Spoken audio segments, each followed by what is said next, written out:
Welcome back again to more digital, because it's not out in the US, Edge of the Earth card first impressions. I'm Brandon. I'm Steven. And this is landing somewhere probably in the middle of our card reviews. We are here to talk about the Guardian cards from the box today, which I guess are pretty Daniela centric, because we looked at the Survivor cards, which she gets leveled up ones, and some of the level 0 ones, and now Guardian. So we're gonna knock out everything for Daniela. And Guardian will take us into Lily, right? So maybe we'll do Mystic next? Yeah. Something like that. At least in the order we recorded them. We haven't decided what order you'll see these in. How you liking the box so far? We've seen one class as the time we've recorded this one. Yeah, I feel like decent. So far, not like blown away. Like, I wouldn't say that this is my favorite cycle of player cards yet. No, that's Innsmouth. That's I can already, one class in, I can already tell you that Innsmouth is going to remain my favorite cycle. I love the Curses and Blesses. That's true. Yeah, that had a strong, new mechanic. Yeah. That we have not seen here. And this one is doing some new things. We're looking down at our screens, we're going to talk about another level 0 permanent card. That's new. Yeah. And it's doing more with the multi-class cards, which we'll get to in another video. But all in all, it doesn't have that brand new way of approaching your tests and the game and everything, which I love so much in Innsmouth. So I just got to count down the days till return to Innsmouth, I guess. We're releasing these reviews class by class right now. A little bit spaced out because we've got a year to kill until the next one of these boxes. So if you haven't subscribed to Optimal Play, please do. Like the video, all that stuff, so that YouTube lets you know when the next one is out, and you can join us for that too. And at this point, hopefully by the time this video is coming out, since this is going to be some weeks after we record it, hopefully this box is out in the US and you've played it. So let us know, how good our first impressions were. We're recording these sight unseen. All right. Any lead-in thoughts to the Guardian, or you want to just read the first card? Let's do it. All right, go for it. Geared up. Just like me with my energy drink and beer. Oh, you're double fisted. I like it. Cheers. I'm not short supply. So cheers and cheers. Video. And it's got all the same text as Short Supply, which is permanent, limit 1 per deck, and purchase at deck creation. Was Short Supply also a talent? Probably. Yeah, although Short Supply is a weird concept for a talent. Anyway, go on. Forced. When your first turn of the game begins, play any number of item assets from your hand, reducing the cost of each by 1.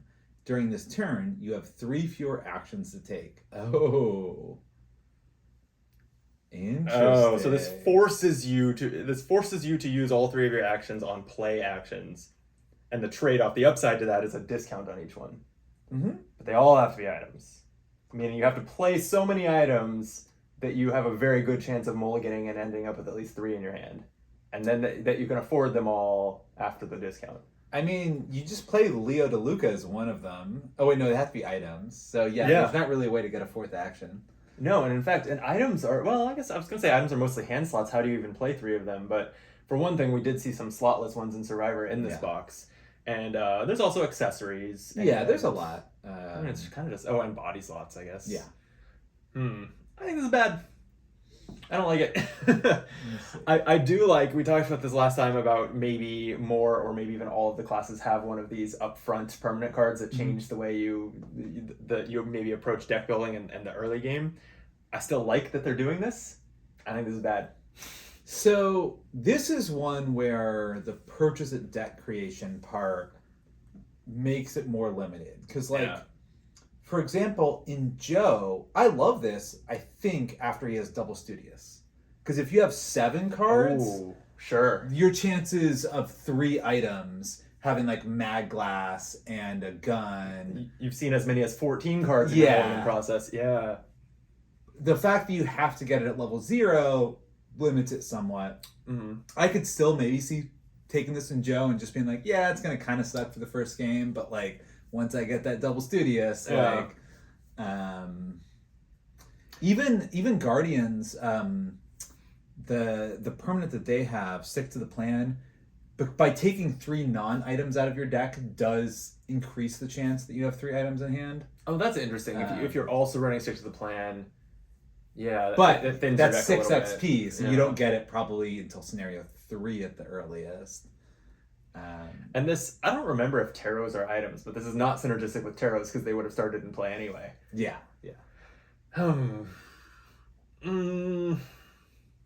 Yeah, I still think no. I still think this is a bad card. I think that it has, it's a common trap to evaluate cards based on their best case scenario.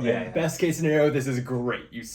You have saved 3 resources on the setup round you were probably going to take anyway, and that's amazing. But it's the downside is harsh if you don't draw the right cards. Yeah, and is there any fast draw that you could use to help this? I guess. Oh, so again, it's mostly Seeker. Like if you had what is it? Is it Cryptic Writings? It's like fast. The one that Cryptic Writings is the one that if you draw it, you get to catch it. Oh no! There's a Seeker card though that's like fast draw 3 or something. That's like a very high level. Yeah. Starts with a P. It's a weird word. I know what you mean. Yeah. So I the one character I would see is maybe Joe. I don't know that you like. I'm not sure that you even have an opportunity to play fast card draw here. This says when your first turn of the game begins, and there's no Mythos phase. I guess you'd have to go second. In multiplayer, you'd have to go second and play during someone else's turn. But we can move to the next one. Yeah. The next one being Toe to Toe, a 0 cost level 0 Guardian event. It's a spirit and a tactic. It's a fight event. It says this attack deals +1 damage and is automatically successful. Well, that seems good. As an additional cost to perform this attack, the chosen enemy makes an attack against you. Sometimes the only way out is through. Seems great. So it's an auto-include in Daniela and Calvin, right? 2x in both? Yeah, and maybe even it's also a very good Nate card, right? Because it does +1 damage with Nate because it's a fight event. Yeah, probably great for Calvin. I don't know if it's as a no-brainer in Calvin as much as Fend Off, because Fend Off is good in the early game. In this one, at least in early campaign, early game, Calvin might only have 0 or 1 combat. But it doesn't matter. It's automatically successful. Oh, it's automatically successful, right? For so it's an amazing Calvin card. You're right. It is an amazing Calvin card. Yes, and it's automatically successful against the final boss. Like it doesn't even. If you survive the attack from it, then it's first. But if you have like tons of soak, which Calvin and Daniela probably have by the time you get to the final boss. Yeah. It's like, okay, I take 4 2 damage, 2 horror, and I throw in 2 vicious blows into I get automatic 4 damage to the boss. That's incredible. You can't throw vicious blows in this because there's no test, right? When something is known to be automatically successful, I don't think you follow the steps of a test. You definitely don't draw a chaos token. Oh, because if the test is automatically successful, you do, but I don't think. But there's different ways to word it. Like there's like the attack is automatic versus the test is automatic. Can you? This is a good question. This is a question for the comments. Maybe can you throw skill cards into the toe-to-toe test? Yeah, because if you can throw vicious blows into this is an incredible boss killing. Yeah, I love the flavor of it too. I love that it's a moment where you're just like, fuck it, I'm gonna get hurt, but it's gonna get hurt too. Yeah, very cool card. I think it's great. What's up next? Get Behind Me. 0 cost events, will and fight icon, spirit and tactic. Fast, played during any fast window. Until the end of the phase, whenever an enemy would attack another investigator at your location, it attacks you instead, then engages you. Cancel 1 horror dealt by each attack made in this phase. And it's got a picture of Daniela, so definitely implying that it's for her. Yeah, right. Yeah, that was my first. My first thought is definitely a Daniela card based on the art. Until the end of the phase. Oh, weird. So you can play this. I assume I'm not a timing expert. Play during any player window. Is there a player window in the enemy phase before enemies start attacking? I assume there must be. And then it would make probably all the. And this is not just an attack. This is all enemy attacks from that point on. Attack you and engage you, but do a 1 less horror. Could be a Zoe card too. if it causes much things to engage you. So normally, absent of Daniela, or again, maybe Calvin, it's Spirit, Calvin can take it, I would think that this is worse than dodge. Like, I'd rather cancel an attack than take an attack for them. But for Daniela, taking the attack also means she can automatically evade or deal damage back, which is good, and even makes her wrench active the next turn, because the wrench looks at whether you've been attacked since your previous turn, I think. So definitely something to consider for her. Otherwise, I don't think that this is like a universal guardian card by any means. I kind of want to build a Zoe guard dog deck that uses the money that I get from all these enemies engaging you to play more guard dogs. The only thing, the wording's a little weird. It says attacks you, then engages you. So I guess if the guard dog kills them, it doesn't end up engaging you, maybe. But I still think I still feel like there's something there. Maybe. Zoe, that's an investigator I haven't thought about in a while. Sure, okay. That's got a place. Gang Up is a level 1 3-cost guardian event. Wow, a 3-cost event's got to be good. Yeah. It is spirit traded again and synergy traded. Oh, which I think synergy trait means that it's going to look at the number of classes you have on cards in play. Because this says fight. For each different class among cards you control, you deal +1 or you get +1 combat and deal +1 damage for this attack. You mess with one of us, you mess with us all. With all of us. I can't even read. It's fun art as like a literal gang of people are all taking out the Rougarou or something, a ghoul maybe. These are hard to evaluate because we haven't looked at the multicolored cards yet, and I will say this is like when we were reviewing Survivor cards, we were talking about like, oh, just a whole bunch of wild icons, not really enough. Yeah, the Survivor card, it was just +1 wild icon on a skill. Yeah, it's like not really worth building a whole deck around. Yeah. Potentially doing 6 damage in one damage, fight. Yeah. That is like maybe worth building a deck around. Yeah. Yeah, I have a hard time seeing you getting to 5 classes of cards in play, right? Because you'd have to have almost all of your like assets. But I on will the table. say, at least the reward is like Very worth good. building towards. Yeah. Like, I wouldn't build my entire deck around getting 6 wild icons. Yeah, I mean this can do more damage. And what is the one that looks at that seals the blesses the deck? Righteous blow, righteous. Oh yeah. I think it's like 4 damage. Yeah. This can get upside as this can get higher than that. It usually won't. But yeah, a lot of potential here. Huh. I like the way this adds more value to the multicolor cards than they previously had still. So I'll be keeping an eye on this. I think maybe even, well, I was going to say when we look at the multicolor cards, maybe we need to revisit the synergy cards, but there's 40 something multicolor cards to look at, so maybe we'll be too exhausted. We'll see. Next up is Sweeping Kick, 1 cost, 1 XP event, and it's got our girl Lily on the art. So far, this has been not just all events, but all spirit events. Yeah, is Calvin a guardian now? Because between Nathaniel and this, you could have more blue than red in his deck. Yeah, he has so many options for spirit traded cards now. And spirit is not even just on events, right? Aren't there some assets that have spirit trait? Maybe. I think things like True Grit and stuff at least do. Anyway, go on. You were saying? The spirit, a tactic, and a trick. So I think it's also a Rita card. Sure. But Lily's in the art. Fight, add your agility to your skill value for this attack. This attack deals +1 damage. And if you succeed, automatically evade the attacked enemy.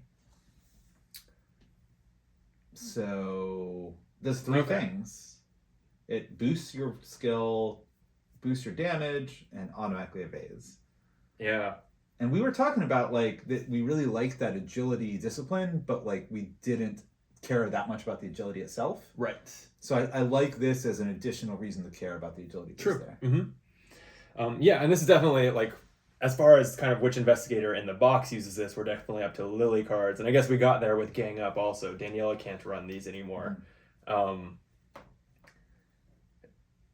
Yeah, this is good. Like it's kind of just it is kind of just an all around good card, Mhm. I guess. It doesn't really because most investigators have at least 2 agility, like kind of the skill boost is kind of just Yeah. good for everyone. Damage is something that's good for everyone. Automatically evade, like I don't even have that much to say because it just seems like kind of a solid card that lots of people can run and Well, lots I of think it's gonna be mostly her and Nathaniel because the one thing is you can't combo it with weapons, so it seems like Lily can't take firearms. Nathaniel's like true. mostly unarmed, so I think it's gonna be probably mostly those two.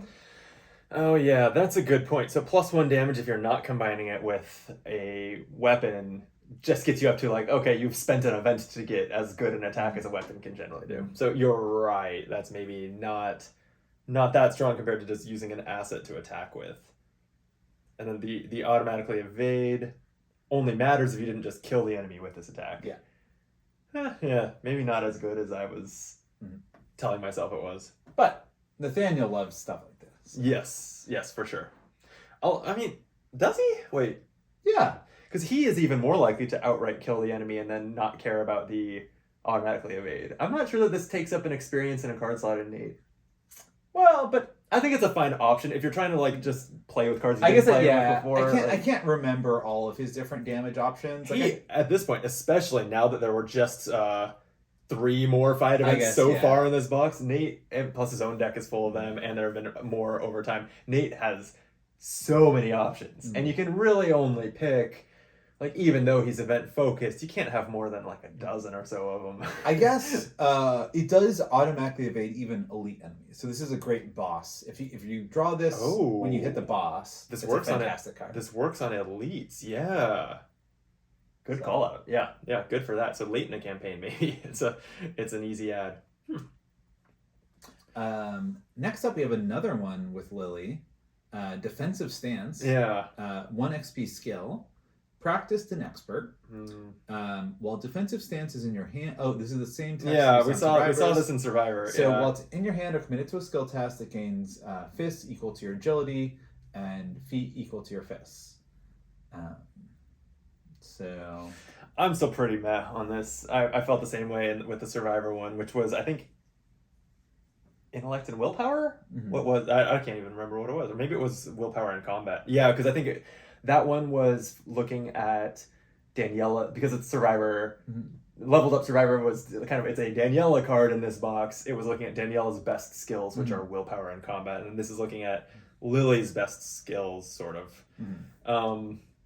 I guess if you combo it with the previous card, which has feet and fists, this is like a +7. So like, I mean, if you but you don't need that much skill unless you're playing on expert and worried about a -8. Like, well, the one thing is the sweeping kick is not adding anything else to your skill. So like, +7 gets you to like 11 versus a boss. So it's like. It is nice to like almost ensure that you're going to get that damage and evade versus the boss. That being said, I don't think that it's like worth including in your deck just because if you have this other card in your hand when you run into the boss, that it's like yeah. So it's I don't know. What we said about the last one was largely you don't want to spend your experience on skill cards that aren't doing anything except plus skill, and I think that applies here. I think I'm super unexcited about these. These look more promising. Butterfly Swords. This is a level 2 3-cost guardian asset. Takes up both hand slots. You're dual wielding these babies. Item, weapon, and melee. Fight, you get +1 combat for this attack. After this attack, you may exhaust Butterfly Swords to fight again, adding your agility to your skill value for that attack. That attack deals +1 damage. In a practiced grip, they're an extension of the empty hand. So the first attack has no extra damage. Yeah. So that's pretty bad. Yeah. But the fact that you then get a second attack with, unless you have 1 agility with even more skill value on that attack and +1 damage, none of this takes ammo or anything. Yep. Seems good. Yeah, and in fact, if you think about it, so if they're a 4 health enemy, then you just do the first fight once. You choose not to exhaust, and then the second time, you fight again and then exhaust. So you still kill a 4 health enemy in 2 actions. It's just you do it in a slightly different way than you would with a machete.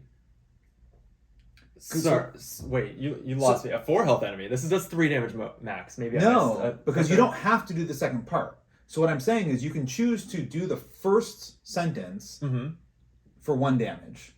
And then you decline the second part. Because it exhausts. So you can't do it multiple times. With your second action, you do the first part and then the second part. So you're still able to kill a 4 health enemy in 2 actions. I mean, for the most part, once this is exhausted, you can still just fight. So I would exhaust this on the first fight. Because then you might reevaluate whether you want to fight again. If it That's true. I guess I wasn't actually thinking about that. You can. But that's a minor detail. What you said is still true. Is that like on average, yes, it takes 2 attacks to kill a 4 hit point enemy, like most weapons do. So it's worse than a machete against a 6 health enemy. It is 1 more test to do 4 damage than a machete is. Right. But at least you're getting stat boost for those. And then it just depends on what your agility is too, right? If your agility is 4, this is pretty interesting because you're like going to have a bonkers skill value for that second attack. If your agility is 1 or 2, less exciting. It's cool though. I think it's like Lily has decent agility and can take a discipline that pumps it even higher. I think that it's interesting, and looking at maybe defensive stance also, which was the skill card we just looked at that adds icon. Like, Lily, more than most, Lily's stats are going to kind of bounce around a little, right? Because once she has a couple of those disciplines, some of them will face up, some will face down, buffing her stats at different times.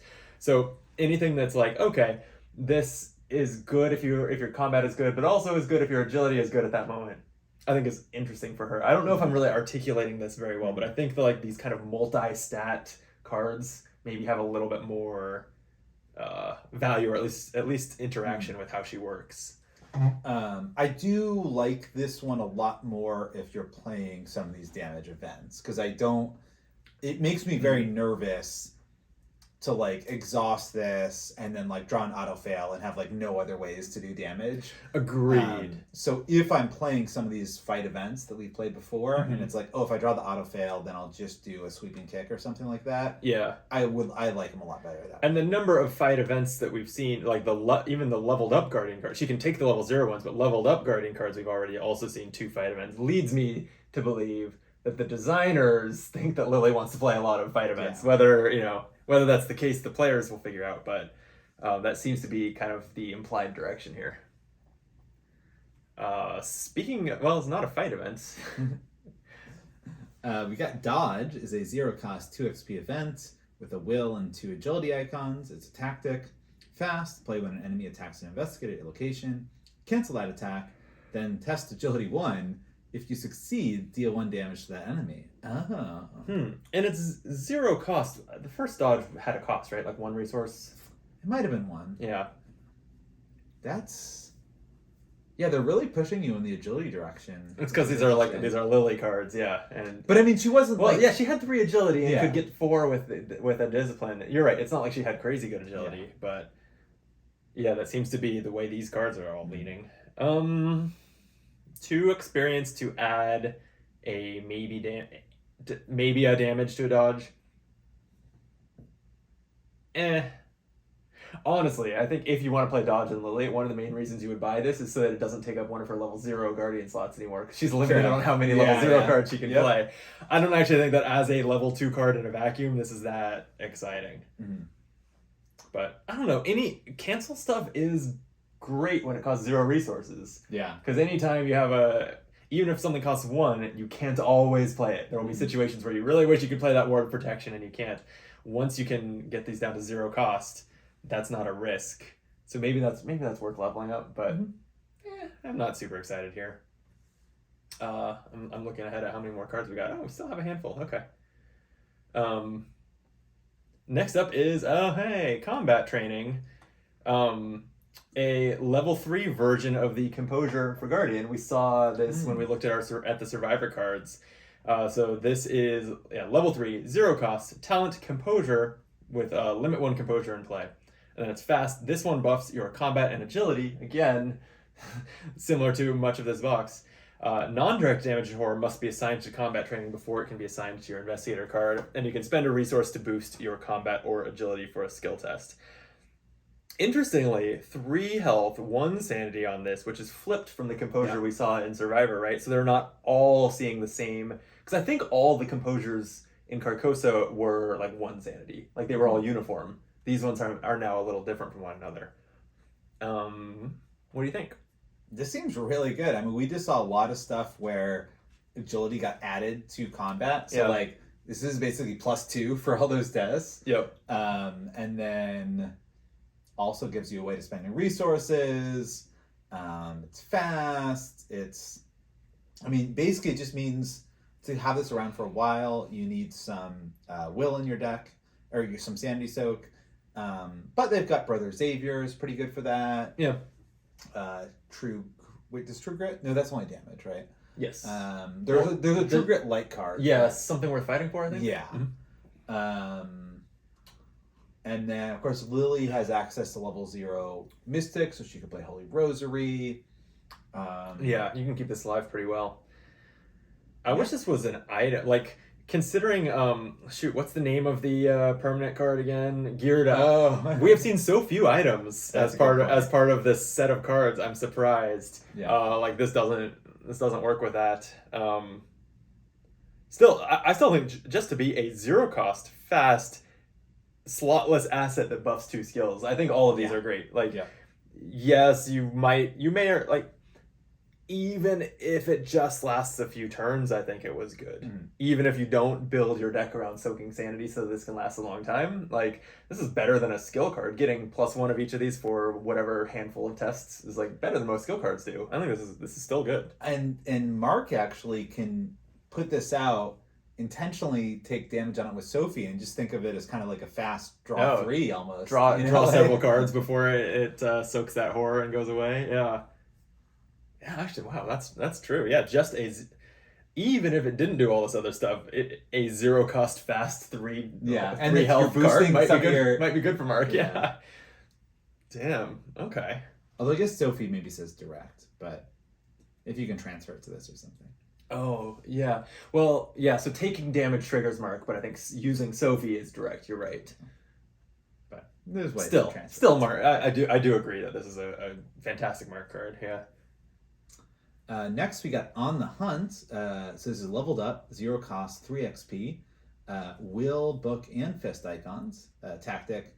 Fast, play when you would draw an encounter card during the Mythos phase. Instead, search the encounter deck for an enemy, spawn it engage with you, instead of its normal spawn location. Attach On the Hunt to it, and shuffle the encounter deck.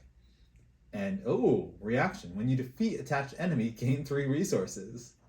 Oh. So this has a couple of improvements from the original.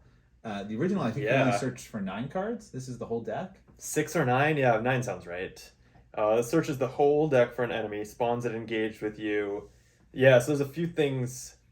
So there's level 0 On the Hunt. I don't think people played it very much. I've seen it in the core set, just to, like, get a clue. Yeah. But Roland, yeah. Oh, right. Yeah, I don't as far as comparing this to the last one, I think when a card is not played very much, I almost just look at the leveled up version of it as like it's a whole new card. It doesn't really matter that it's a leveled up version. So this searches for an enemy, it spawns it engaged with you, overriding where it would spawn, which has pros and cons. And then when you defeat it, attach this to it. Do other people trigger? If someone else defeats this, do they get 3 resources?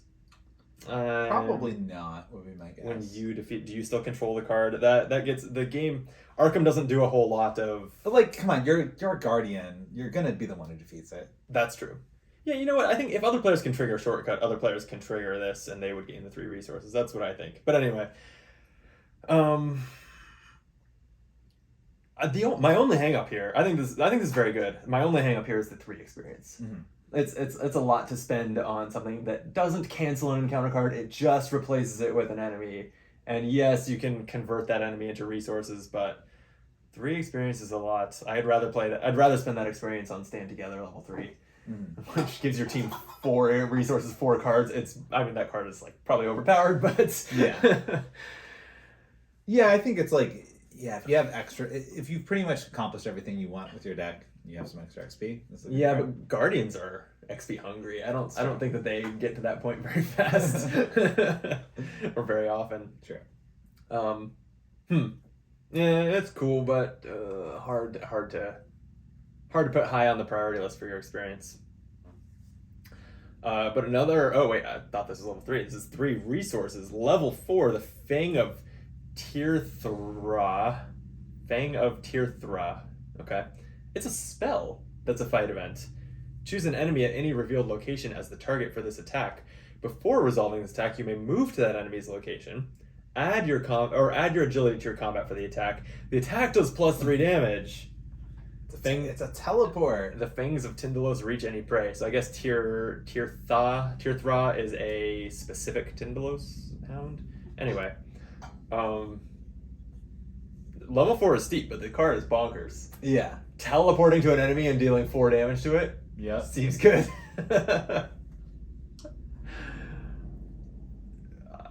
Yeah, I don't know. I think this card's great. I think I would spend 4 experience on this.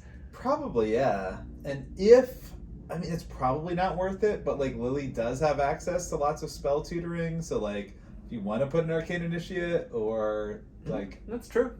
There might be something else. I don't know if there's anything else that's level 0. Yeah.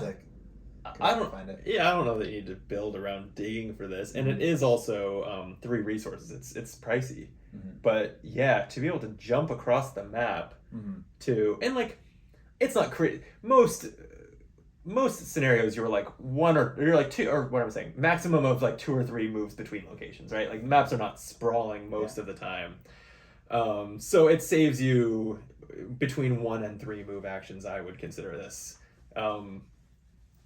But yeah, then to deal 3 damage, to probably kill the thing also, all is 1 action.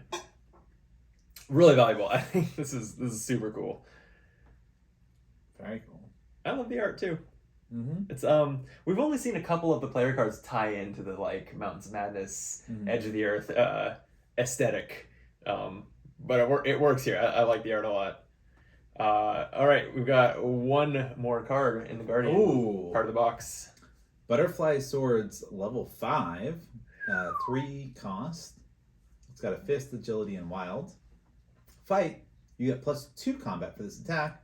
After this attack, you may fight again, adding your agility to your skill value for that attack. If both attacks are successful, you may exhaust Butterfly Swords to have the second attack deal +1 damage. Wait, now I need to reread the previous one. Yeah, wait, because I thought the first one didn't require the first to be successful. After this attack, you may exhaust it to fight again. That attack deals +1 damage. Oh, so this version lets you hold off on exhausting it unless you succeed. Yeah. Kind of like the upgraded Enchanted Blade, right? That was like the upside of I think the Guardian version is you can like wait and see whether you hit and then use its charges for damage. It's kind of like that. That said though, it's still only giving you like it's +1 to the combat on the first attack, and it's still kind of doing a maximum of 3 damage. I don't know that I would move to this one from the previous one. Yeah, this seems weak for 5 XP. Yeah. Like, is there anything like are we missing anything here? Is there? I feel like I feel like this should be +2 damage on the exhaust because both have to hit, and which is different. It's not strictly better than the previous one because both have to hit, whereas the previous one you could miss the first attack and still get the +1 damage on the second attack. Right? That's not the case here. Yeah. Yeah, I don't think I would spend 5 experience on this. That's a little bit of a bummer. Yeah.